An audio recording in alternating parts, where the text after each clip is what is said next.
Giwa ngapain sih urusan PRT gitu, itu bukan ranah kita. Bagaimana coba kalau undang-undangnya sudah bergulir, undang-undangnya sudah ada, apakah kita nggak kelabakan tuh cari PRT? Belum lagi pas kita berada di mana, teman-teman para aktivis, ayo Bu Giwa kita demo. Wah, saya berada di Jogja nih, berada di luar kota. Udah kita demo melalui virtual. 1000 serbet. Belum lagi ngetok panci tuh, panci sampai jebol gitu, ketok, bahwa kita melakukan suatu aktivitas bahwa kita harus didengar oleh seluruh masyarakat.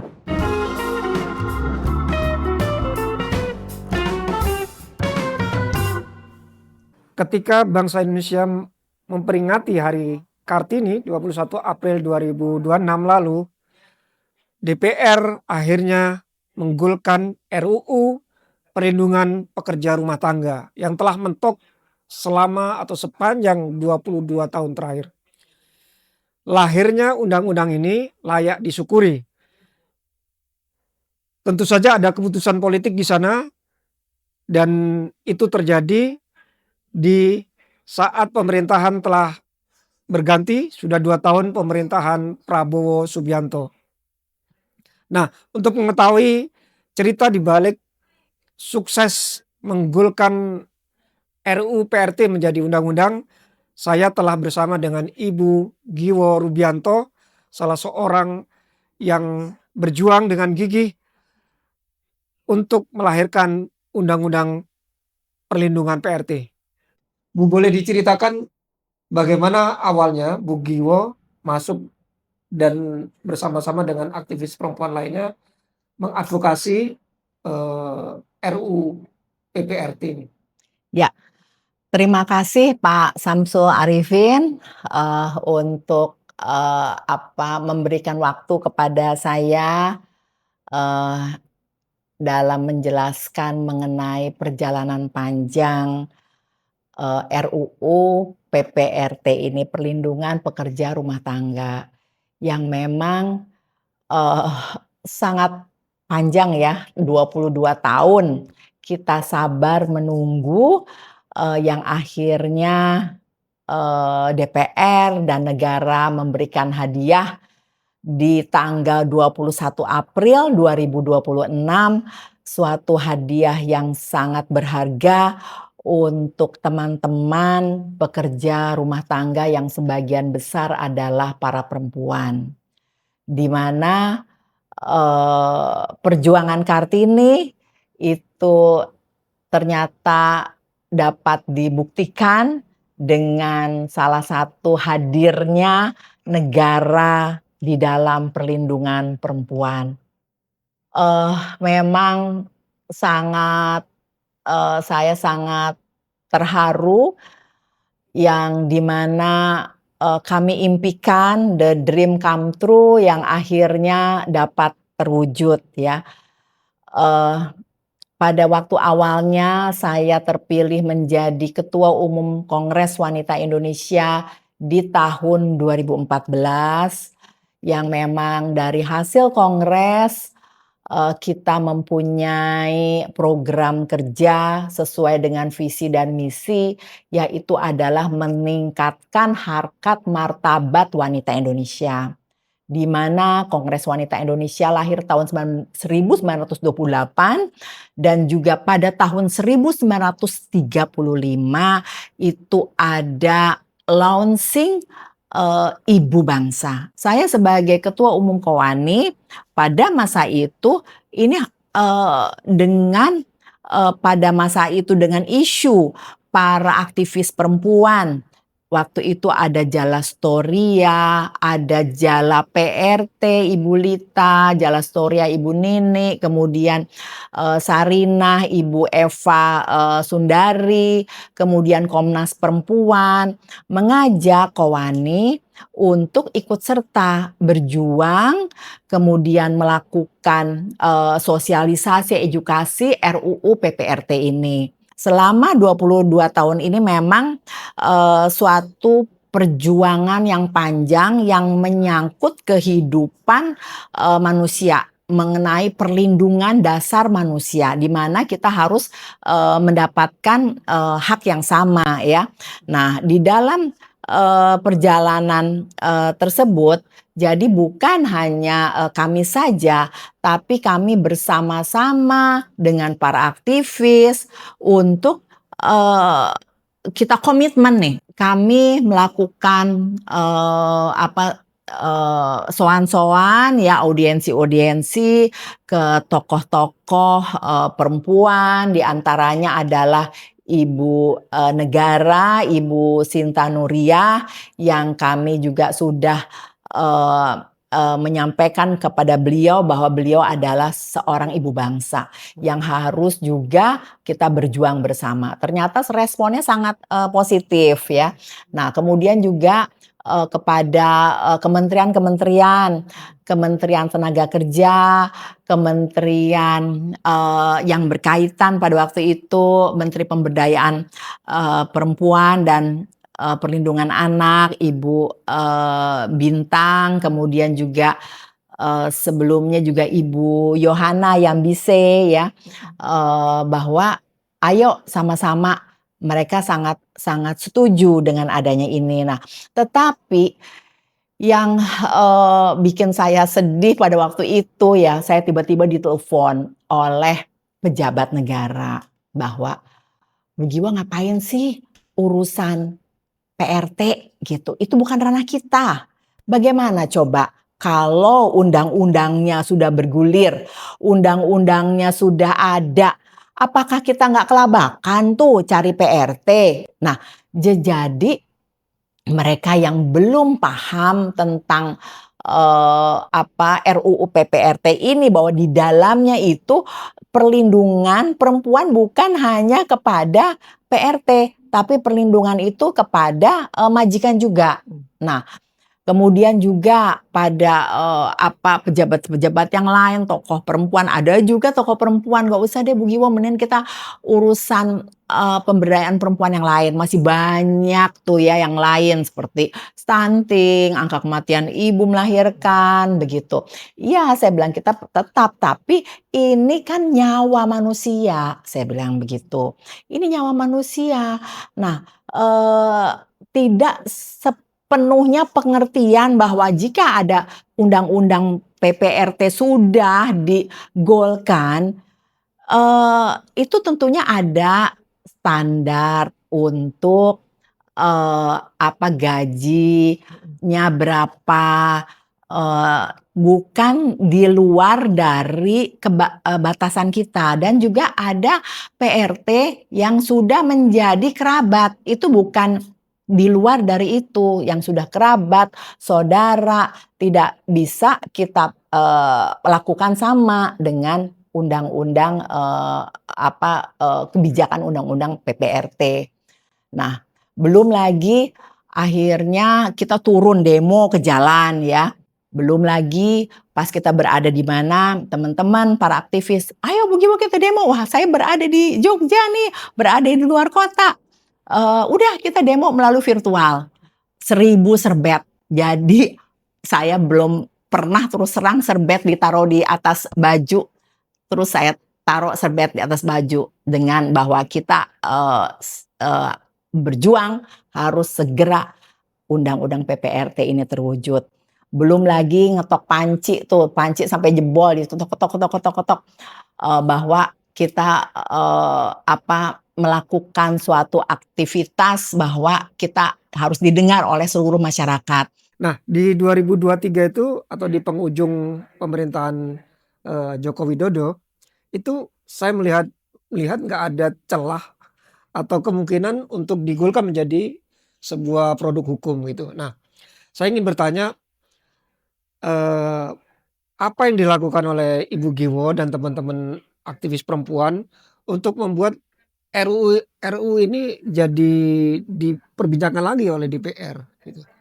Ya, jadi tentunya pada waktu itu kita kan udah yakin bahwa akan goal ya di ujung pemerintahan Bapak Joko Widodo. Nah, tetapi ternyata ya meleset begitu kan. Nah, jadi pada waktu itu memang kita wah udah full power nih. Kita kerahkan semuanya. Jadi masing-masing membagi tugas ya.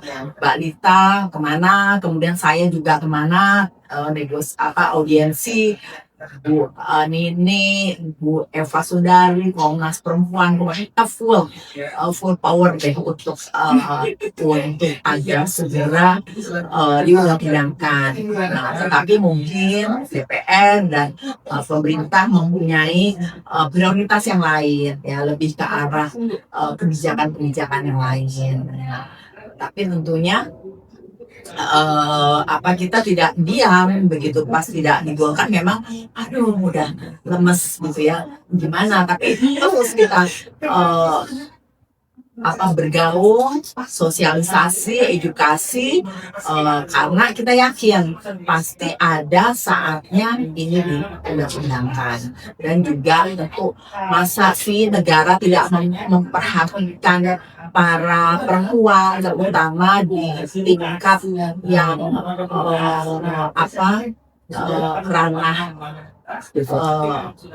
ranah PRT, yang memang ternyata ranah PRT ini sangat sangat krusial, sangat penting bagi kehidupan kita sehari-hari. Kalau misalnya kita nggak ada PRT, itu lumpuh semua kegiatan. Kita tidak bisa kemana-mana, yang jaga anak kita siapa, begitu kan.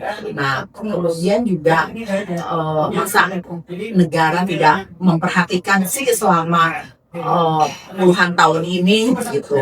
Memang kita menghitung tuh waktu saya tahun 2014 itu sudah berapa tahun ya, sudah 12 tahun, hampir 12 tahun ini bagaimana kok 10 tahun berarti ya. Kenapa kok alat banget gitu, apa sih yang tidak dipahami gitu. Nah, jadi kita ini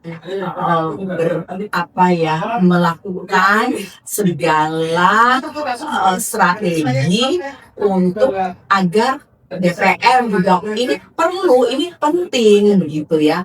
Lagi pula kan ketua DPR-nya perempuan ya. Nah, masa negara tidak hadir dalam perlindungan perempuan juga begitu. Nah, kemudian juga saya waktu itu juga minta audiensi dengan Ibu Puan, tapi akhirnya dengan kita ketok pintu juga kepada pimpinan-pimpinan partai, ya akhirnya yang memang ini benar-benar urgent, yang dipentingkan oleh bukan hanya PRT tapi oleh semua pihak, semua masyarakat gitu. Jadi memang ya pada waktu zamannya Pak Jokowi mungkin prioritas lebih ke arah infrastruktur, kemudian juga reformasi ekonomi, investasi, dan lain hal yang lain begitu. Nah, tetapi kalau ya memang sebenarnya ini PPRT ini memang ada nilai politisnya kan, ada nilai politisnya karena memang sebagian besar perempuan, kemudian di tingkat yang grassroots, tetapi juga mempunyai peranan yang sangat krusial dan penting bagi kehidupan, terutama di dalam rumah tangga. Kalau misalnya tidak digulirkan undang-undangnya, gimana sih ini setidaknya seorang pekerja rumah tangga yang menjaga rumah tangga, menjaga anak-anak atau anggota keluarga, kemudian yang merawat rumah, tetapi tidak ada atapnya gitu. Jadi istilahnya satu rumah yang nggak ada atapnya, yang maksudnya atapnya itu adalah perlindungan gitu. Ya, kalau mereka bekerja secara terlindungi, aman, nyaman, secara tidak langsung, dan itu kerjanya juga kan menghasilkan kualitas yang baik. Ya.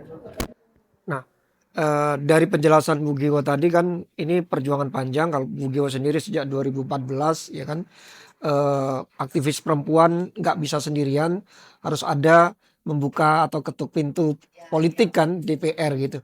Nah, di masa pemerintahan Prabowo ini undang-undang apa mulai dibahas sejak tahun berapa? 2025 ya?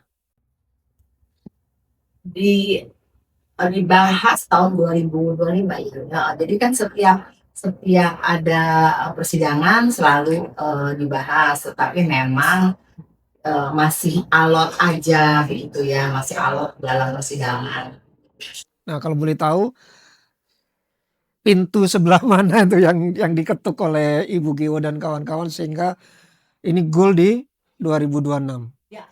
Partai politik tepatnya. Iya, tentunya ada tanda kutip partai politik yang enggan lah ya, yang enggan menggolkan begitu. Nah, jadi kan kita harus terus memberikan masukan, sosialisasi, istilahnya ya kita harus negosiasi terus lah ya. Akhirnya semua partai ikut menggolkan dalam sidang paripurna. Nah, jadi memang banyak, bukan hanya partai saja, bukan hanya satu kelompok saja, tetapi kita harus simultan bersama-sama dan juga merupakan satu sistem kolaborasi yang kuat dan kerjasama dengan para aktivis untuk bahwa ini harus goal nih gitu ya, harus tercapai tujuannya gitu. Nah, memang pada waktu itu ada partai yang sangat alot, yang sebelumnya padahal partai beliau ini yang menginisiasi begitu ya. Jadi ya banyak alasan lah yang dipertimbangkan, tapi sekarang kami memahami bahwa ada prioritas kebijakan yang harus diutamakan. Tetapi tentunya ini kan nyawa ya, dan ini adalah perempuan bernyawa, dan kita harus memanusiakan manusia untuk mereka mendapatkan hak dan sama. Ya, DPR pada 21 April memberikan kado indah ya bagi perjuangan aktivis perempuan seperti Ibu Giwo, kemudian bagi saudara-saudara kita PRT yang jumlahnya jutaan kan, yang kontribusinya besar lah bagi rumah tangga Indonesia ya. Puluhan juta ya.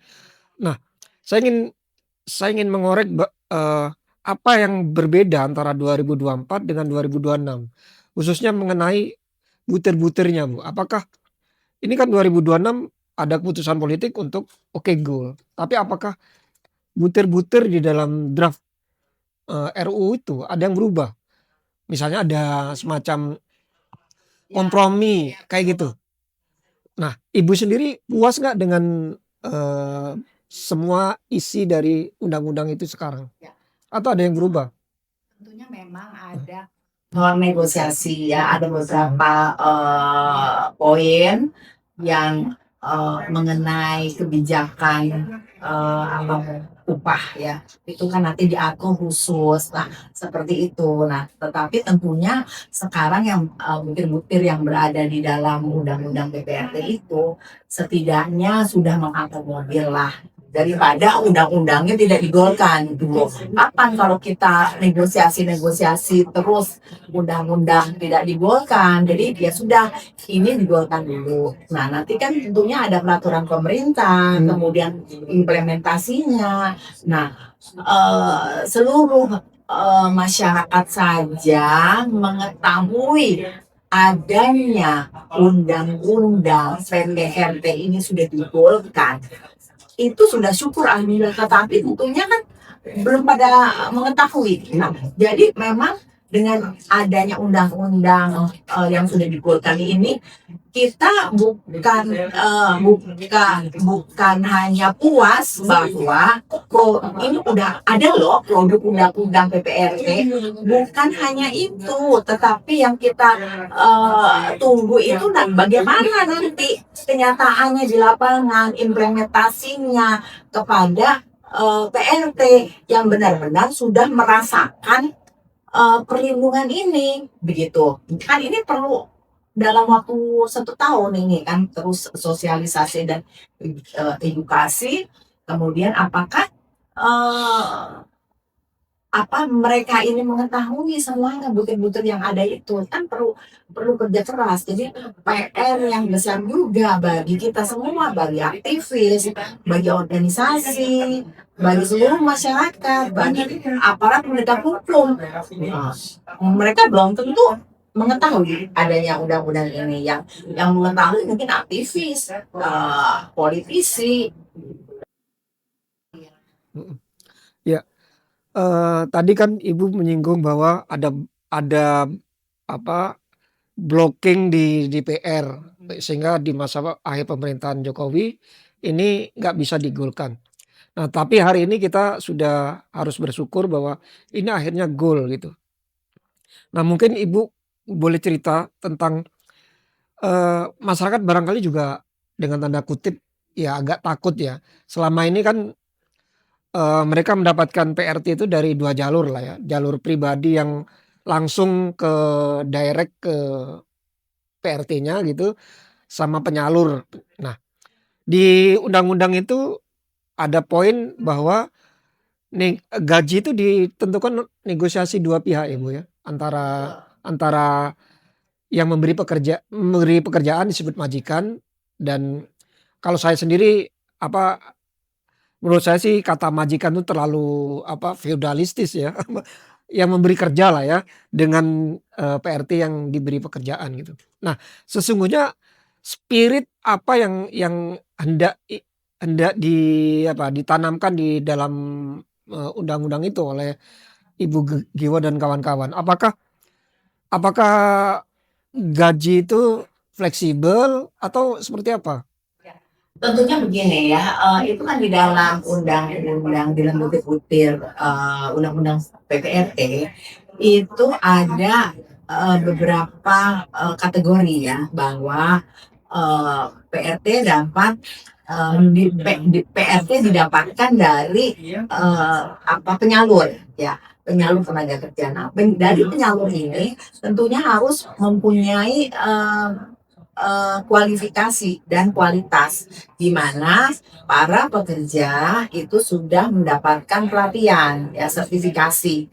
Nah, kemudian ada juga yang dikhawatirkan oleh teman-teman media dan lain-lain, bahwa nanti kalau kami bawa kerabat atau kenalan dari daerah untuk bekerja, apakah itu dikategorikan sama?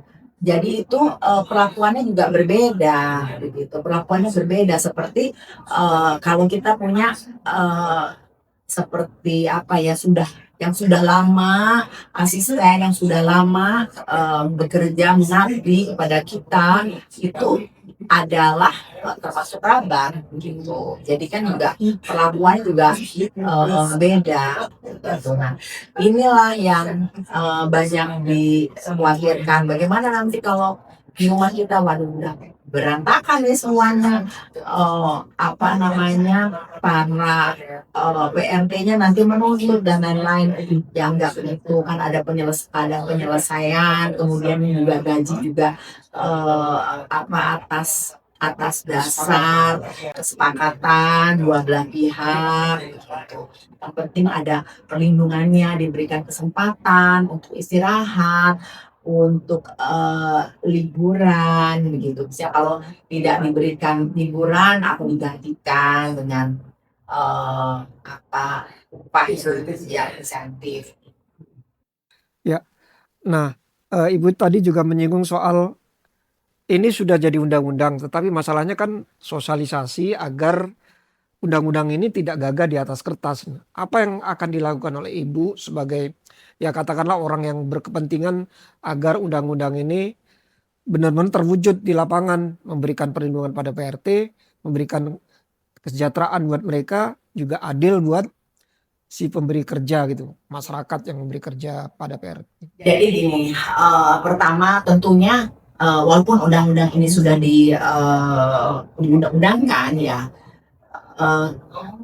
kita berpikir secara sederhana aja, tetapi penting untuk mengubah cara pandang kita terhadap pekerja rumah tangga, karena bagaimanapun mereka itu bukan pembantu, masih ada kutip bilang, oh ini pembantu, sepertinya kayaknya beda banget gapnya ya, tapi itu adalah kan pekerja yang memiliki martabat, hak, kemudian peran yang besar dalam kehidupan kita, di dalam kehidupan keluarga, rumah tangga.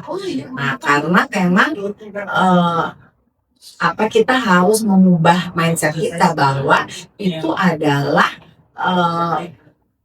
bukan pembantu, tetapi membantu kita untuk relasi kerja dan di dalam rumah tangga atas dasar saling menghormati, menghargai, keadilan dan kemanusiaan, dan tentunya memanusiakan manusia begitu. Kemudian kepada pemerintah ya sebagai pemangku kepentingan, kepada DPR sama pemerintah. Nah, ini bukan hanya udah dilahirkan tetapi tidak diurus gitu. Jadi seperti anak udah dilahirkan tidak diurus. Nah, ini kan produk dari DPR dan juga dari pemerintah. Nah, untuk itu juga memastikan implementasi dari undang-undang ini dapat berjalan dengan baik, dengan kuat, dan juga dengan support system dari seluruh pihak, baik itu masyarakat, aktivis, pemerintah, terutama DPR. Jadi DPR bukan hanya ini udah lahir tuh undang-undang, bukan begitu, habis lahir ya dirawat, dikawal sampai benar-benar undang-undang ini bermanfaat dan bermakna sebagai perlindungan manusia, terutama pekerja rumah tangga, para perempuan. Ya. Ibu tadi sudah memberi pesan untuk pembuat undang-undang ya, DPR sama pemerintah. Nah, tadi soal kesejahteraan PRT, Bu, kan menurut undang-undang ini itu diberikan, itu menjadi fleksibilitas antara pemberi kerja dengan PRT. Apakah suatu waktu nanti itu ada semacam gaji minimum gitu, atau tetap diserahkan ke mekanisme pasar di mana tawar menawar dua pihak aja gitu? Iya, itu kan ada perjanjian bahwa kesepakatan dua belah pihak ya. Dimana juga kalau misalnya pekerja rumah tangga, calon pekerja rumah tangga menentukan upah yang tinggi, itu juga mereka pasti kehilangan kesempatan kerja. Nah, tetapi dengan adanya undang-undang ini, bahwa setidaknya ya kepada masyarakat ya bahwa ada perubahan budaya, bahwa ini kita sudah ada loh undang-undang PPRT. Artinya apa? Kita harus menghormati, menghargai budaya kepada pekerja rumah tangga. Jangan semena-mena begitu. Nah, jadi kembali lagi bahwa setidaknya ada warning lah gitu, bahwa ini kita ya sebenarnya saya sangat bangga dengan Indonesia ya, karena kan di negara-negara lain, Australia, Singapura, negara-negara tetangga, Malaysia itu kan undang-undang Filipina, undang-undang pekerja rumah tangga tuh sudah lama di undang-undangkan. Nah, kemudian juga sedangkan kita ini undang-undang untuk tenaga kerja asing itu lebih dulu daripada pekerja yang di ranah domestik gitu. Yang sebenarnya di ranah domestik ini itu kan sangat sangat private.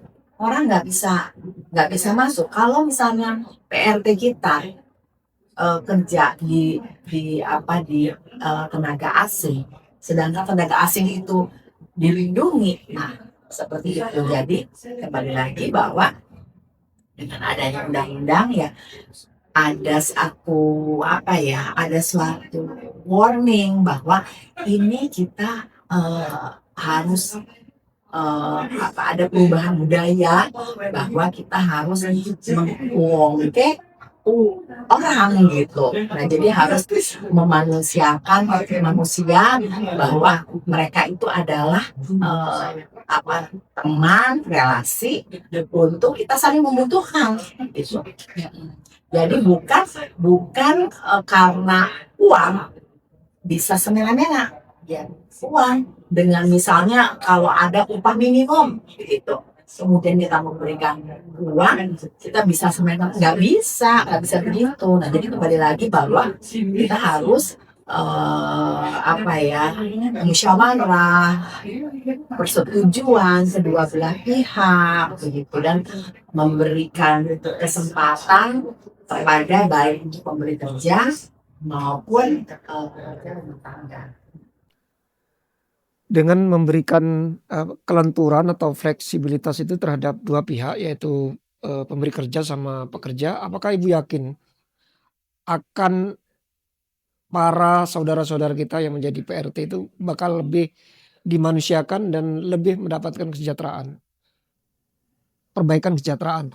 Ya, saya yakin, tetapi tentunya tidak instan, ya, tidak instan. Begitu undang-undang diundang-undangkan, ya, kemudian langsung perubahan yang nyata, tidak bisa. Itu harus ada perubahan model, perubahan cara pandang masyarakat, yang dimana dengan kita mengeluarkan uang itu tenaga bisa berkali tidak bisa gitu. Jadi kita harus saling menghormati bahwa membangun peradaban ya, bahwa kita adalah saling membutuhkan gitu. Tetapi pastinya dengan kita bekerja keras. Jadi ini adalah awal langkah untuk kita bekerja keras. Gimana nih undang-undang yang kita udah perjuangkan selama 22 tahun sekarang udah lahir. Ini harus diapakan, harus diimplementasikan kepada seluruhnya. Kita nggak boleh diam. Kita sudah tenang, sudah ada bendera perlindungan. Itu belum tentu karena semua sebagian besar belum tentu paham begitu. Mungkin kalangan DPR mengetahui, aktivis mengetahui, tetapi seluruh masyarakat bahkan para pemberi kerja juga belum mengetahui. Nah, ini kita harus berjuang bersama-sama, tetap berkolaborasi bersama dengan Jala Storia, dengan Jala PRT, dengan Komnas Perempuan, dengan Sarinah dan semua para aktivis bekerja sama. Ayo kita duduk bersama. Bagaimana nih kita mengawal, kemudian kita membawa untuk benar-benar dapat diimplementasikan kepada pekerja rumah tangga, gitu. Dan juga kepada aparat penegak hukum, gitu kan, itu ada sanksi-sanksinya pidana. Nah, itu harus disosialisasikan dan diedukasikan. Selain merubah budaya, merubah mindset seseorang pekerja. Terima kasih atas waktunya Ibu Giwo Rubianto. Demikian tadi pembicaraan saya dengan Ibu Giwo Rubianto, salah seorang yang gigih memperjuangkan lahirnya Undang-Undang Perlindungan Pekerja Rumah Tangga.